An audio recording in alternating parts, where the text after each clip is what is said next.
Morning guys. Pakita lang po natin yung mga first ship out today. We have 1, 2, 3, 4, 5 units po for ship out ngayong araw na to. 2 units po para kay Sir Antonieto. And then ang build po nito is Opay 1, no? Opay 1 with EW71.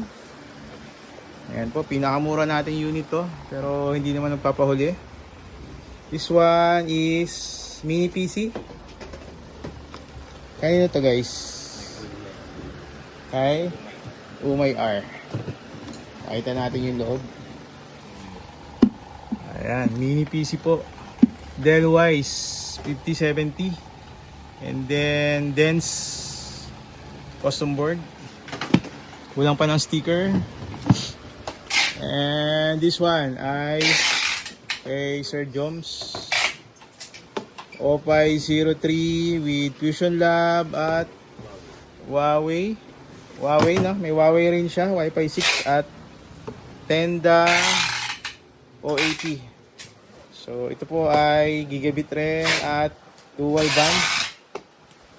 Dual access point. So nasa loob po yung Huawei. Ayan sa gilid. For pickup to, through lalamog. And then, ito pa, binalot na, hindi na natin nakita. Kanino to? Sir J. Opay 03 and Huawei Wi-Fi 6 na. Yan yung sayanan. Bilan. Okay, yan. Yan po yung mga first ship out today. 5 units. Kung interested po kayo, PM lang po kayo. Marami pa po tayong available. Thank you.